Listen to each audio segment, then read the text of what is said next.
अब मैं जो है फिगर ऑफ स्पीच के बाद थोड़ा सा पोइट्री के बारे में प्रकाश डालना चाहता हूँ और उसके उपरांत आप लोगों का पाठ्यक्रम जो लेसन है उसको हम स्टार्ट करेंगे।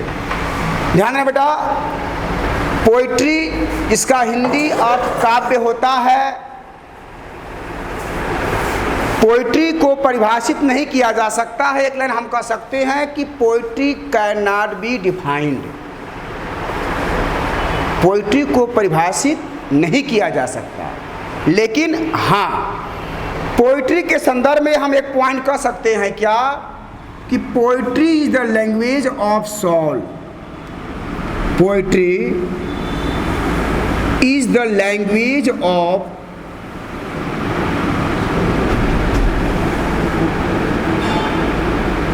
सोल। एक लाइन हम बोल दिए क्या, सोल।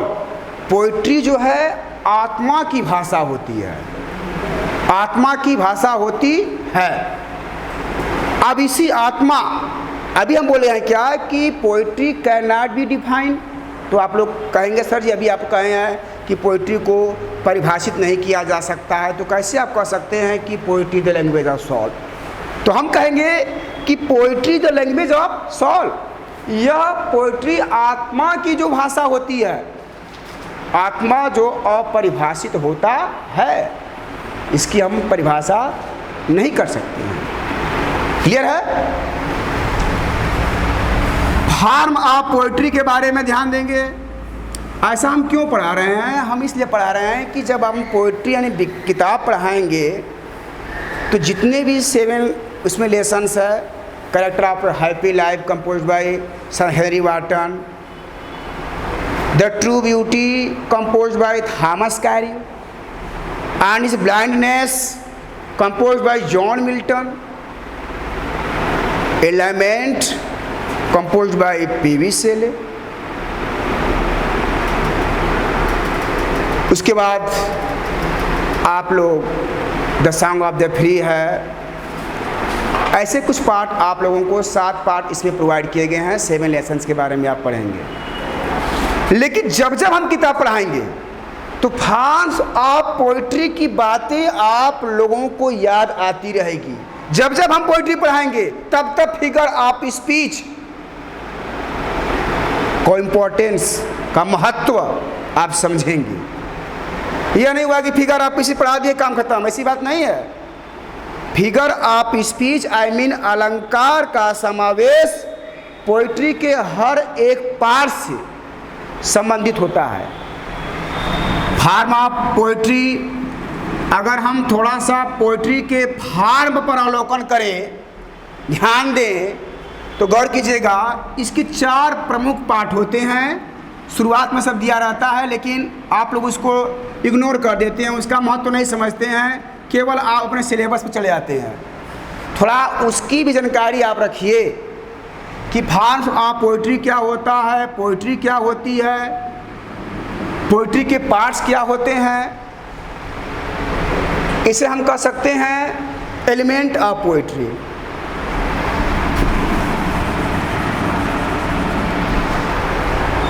काव्य के तत्व, एलिमेंट ऑफ पोइट्री। यह थोड़ा सा एक्स्ट्रा नॉलेज, ओवर नॉलेज है, आपके टेक्स्ट बुक में है लेकिन आपके एग्ज़ाम से यह बाहर का है, लेकिन नॉलेज के दृष्टिकोण से बहुत ही इम्पोर्टेंट है।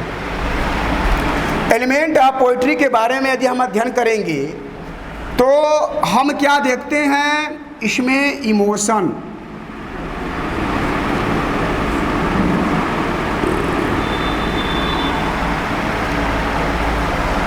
इमोशन मीन्स क्या होता है, भावना।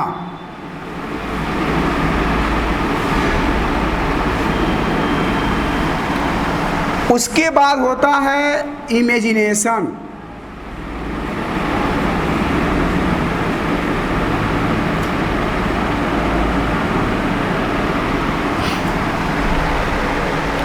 इमोशन, इमेजिनेशन और rhyme and meter.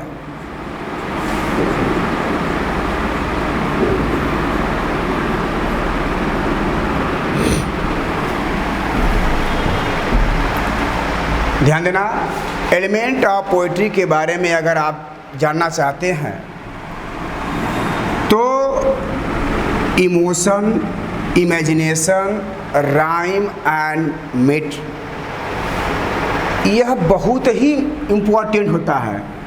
एक और होता है, हम भूल गए, इसको अंत में कर दे रहे हैं, थॉट। इसका नंबर पहले आता है।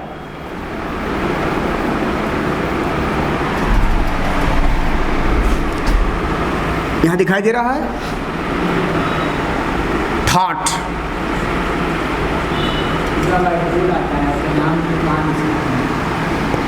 पहला क्या होता है? थॉट। दूसरा क्या होता है? इमोशन। तीसरी बात क्या होती है? इमेजिनेशन। और चौथी बात क्या होती है? Rhyme and meter. यह एलिमेंट ऑफ पोइट्री है। आप लोग पूछेंगे सर ये आप क्यों बता रहे हैं, क्या इसका यूज है? जी हाँ, आखिरकार हम तो यह जानना चाहेंगे ना, जो पोएट हैं वे एलिमेंट ऑफ पोइट्री का प्रयोग किए हैं, तो उनका जो प्रयोग किया गया थीम है किससे रिलेटेड है? Emotion, thought, imagination, rhyme and meter. ध्यान दीजिएगा, कहने का आशय है, अगर आप किसी पोयम की रचना कर रहे हैं, उसके लिए थिंकिंग पावर चाहिए। थिंकिंग पावर चाहिए, जाहिर तौर पर वही थिंकिंग पावर थॉट के रूप में कन्वर्ट कर दिया। इमोशन, इसमें भावना, इमोशन मीन्स भावना, इसमें भावना का भी समावेश किया जाता है कि आपकी थिंकिंग पावर के साथ साथ आपका जो इंटरनल माइंड है या जो स्पिरिचुअल थीम है वह किस प्रकार का है। इमेजिनेशन, कभी लोग क्या होते हैं? काल्पनिक होते हैं। आप जानते हैं बिहारी गागर में सागर भरने वाले। हम और आप क्या देखते हैं कि बंद कमरा है, कमरे में क्या फैन चल रही है, फैन चलने के उपरांत यहाँ पर टेबल लगे हैं, लेकिन जो कवि का जो इमेजिनेटिव थॉट होता है कुछ हटकर होता है, वे कल्पना से भरे होते हैं। चौथी सबसे महत्वपूर्ण बात, राइम एंड मीटर क्या होता है। मैं इसको समझाने से पहले जरूर कुछ लिखना चाहूँगा, गौर कीजिएगा। आप लोगों को हाई स्कूल में बताया गया होगा, जब पोइट्री पढ़ाया गया होगा तो उसमें सर बताए होंगे कि राइम स्कीम क्या होता है। That's clear. जैसे आप कोई एक पोएम बोलेंगे, क्या बोल दिए? The into the sunshine, full of the light, leaping and flashing, from morn till night. गौर कीजिएगा, मैं क्यों इसको बताया। Into the sunshine, full of the light, leaping and flashing from morn till night। मैं यह क्यों स्टेंजा दिया? मैं चाहता तो कक्षा 12 का भी स्टेंजा दे सकता था, लेकिन उससे आप लोग परिचित नहीं हैं, लेकिन इस रिमार्केबल स्टैंजा से आप परिचित हैं। हाई स्कूल बिट कर आप 11 के बाद 12 में एग्ज़ाम देने के लिए या एग्ज़ाम की तैयारी करने के लिए आप सक्रिय हैं, एक्टिव हैं। मैं आप लोगों से प्रश्न पूछ रहा हूँ, point out the rhyme scheme of above stanza, noted stanza. तो आप लोग बताएंगे सर लाइट नाइट, बताएंगे। तो ये जो लाइट और नाइट हुआ, यही तो पोइट्री का एक एलिमेंट है, इसे हम कह दिए राइम एंड मीटर। यही है कि पोइट्री जो लिखी जाए वह राइम और मीटर पर आधारित हो। पोइट्री का एक और तरीका होता है, पोइट्री लिखते वक्त ध्यान देना चाहिए कि पोयम की जब रचना हम कर रहे हैं तो पोयम में प्रत्येक लाइन का पहला सिलेबल जो हो इन कैपिटल फॉर्म, यह नोट कीजिएगा।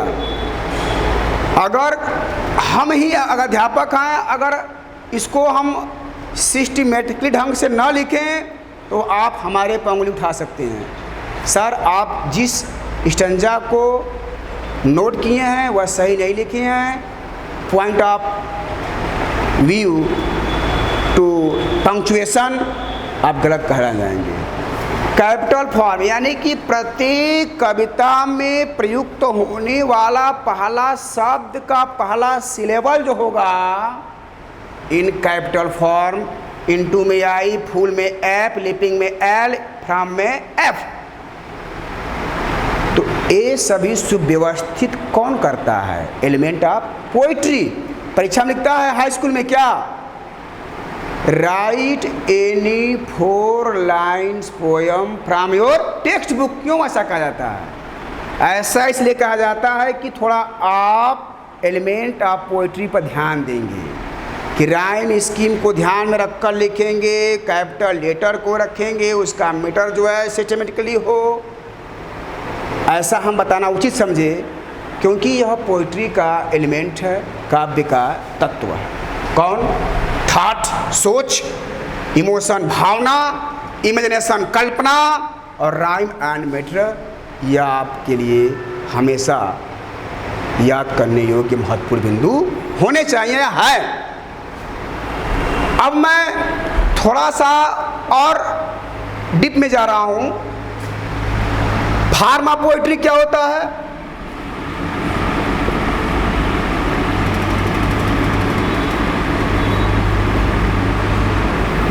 पोइट्री के रूप, इसे भी हम बताना चाहेंगे।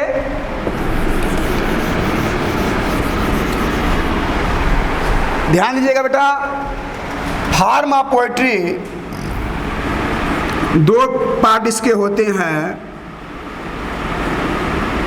Subjective poetry, objective poetry.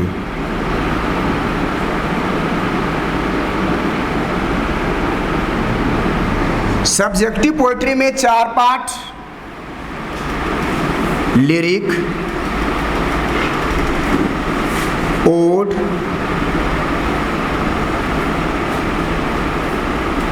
Sonnet, elegy. इसमें ऑब्जेक्टिव पोइट्री में डिस्क्रिप्टिव पोइट्री,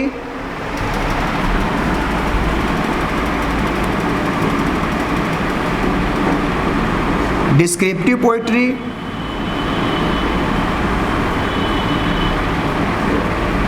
नरेटिव पोइट्री,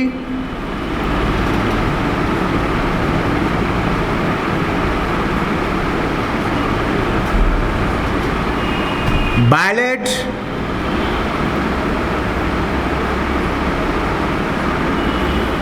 और एपिक। ध्यान दीजिएगा। अब इसको आप जरूर जो है ध्यान से पढ़िएगा, इसका आप इस्तेमाल करेंगे। मैं जो कुछ बोलता हूँ उसका प्रमाण, उसका एविडेंस होता है। जब जब आप पोइट्री का कोई स्टेंजा पढ़ेंगे, मैं दावे के साथ कह सकता हूँ उसमें एलिमेंट ऑफ पोइट्री और फॉर्म ऑफ पोइट्री का जरूर प्रयोग हुआ होगा। इसी से देखते हैं कि पहले about the poet, about the poem, और उसके बाद एप्रिसिएशन ऑफ द पोएम लिखा होता है। क्रिटिकल एप्रिसिएशन क्यों लिखा होता है? इसमें पोइट्री के विशेष बिंदुओं को वह प्रदर्शित किया हुआ होता है। अब ध्यान दीजिएगा, सब्जेक्टिव पोइट्री जैसा कि नाम से स्पष्ट है, सब्जेक्टिव पोइट्री अर्थात जब कोई पोएट किसी कविता का कंपोजिंग कर रहा हो तो वह सब्जेक्ट उसके जिहन में हो, उसके दिलो दिमाग पर हो। क्लियर? इसके अंतर्गत लिरिक, ओड, सॉनेट, एलिगी आते हैं। लिरिक में क्या होता है कि लिरिक माने गीत। It is the 40 lines, it is the poem of 40 lines, यानी यह 60 पोएम होता है। कैसा पोएम होता है? 60 पोएम। जो 60 पोएम होता है, यह ध्यान देना, लिरिक एक 60 पोएम होता है।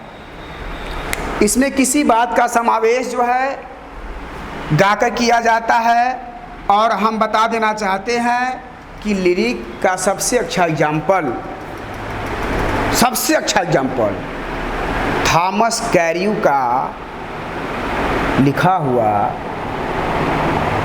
द ट्रू ब्यूटी है। द ट्रू ब्यूटी आपके सिलेबस में है, सेकेंड चैप्टर, पोइट्री का सेकेंड चैप्टर है द ट्रू ब्यूटी। वह क्या? लिरिक है।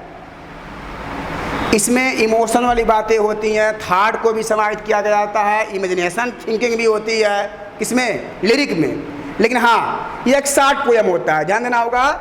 यह एक 60 पोएम होता है। द ट्रू ब्यूटी से हम समझा देना चाहते हैं, हम पढ़े नहीं हैं, अभी आप लोग पढ़े भी नहीं हैं, लेकिन हम बता देना चाहते हैं कि द ट्रू ब्यूटी जो होगा वह पोइट्री का लिरिक है। ओड भी जो है एक प्रकार का पोयम का रूप होता है, लिरिक से ही इसका संबंध होता है, लेकिन इसमें किसी बात को किसी अन्य के द्वारा पिक्चराइज किया गया होता है। जैसे आप जानते हैं ओड टू नाइट एंजल, बुलबुल कभी न कभी अपनी बात न कहकर पर किसी से करवाने का, कहने का प्रयास करते रहते हैं। जैसे बुलबुल की भावनाओं का समावेश, बुलबुल के थिंकिंग का, बुलबुल के भावनाओं का, बुलबुल के जो है इमेजिनेटिव थॉट का समावेश उसमें होता रहता है, किसी अन्य का समावेश होता रहता है। सॉनेट भी जो है 14 लाइन का एक 60 पोएम होता है, ध्यान दीजिएगा। यह भी 14 लाइन का एक 60 पोएम ही होता है, 14 लाइन बटा होता है। और हम बताना चाहेंगे कि आपके ही पाठ में जो तीसरा पाठ होगा ऑन हिज ब्लाइंडनेस, वह क्या है? सॉनेट है।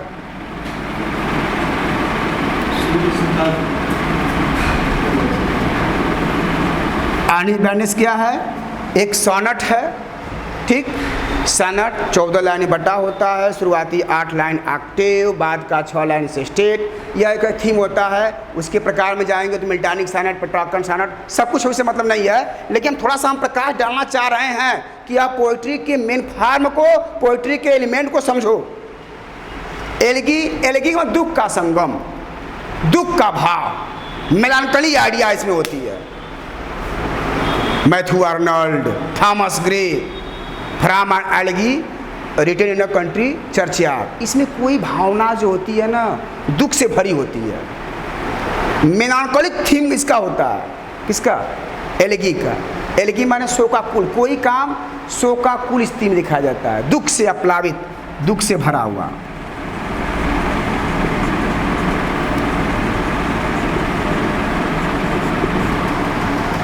अब ऑब्जेक्टिव पोइट्री का मतलब यह कल्पना की दुनिया का पोइट्री होगा। इसमें केवल एक डिस्क्रिप्शन होगा, मान लेते हैं यह ऐसा है, मान लेते हैं ऐसा है, मान लेते हैं वैसा है।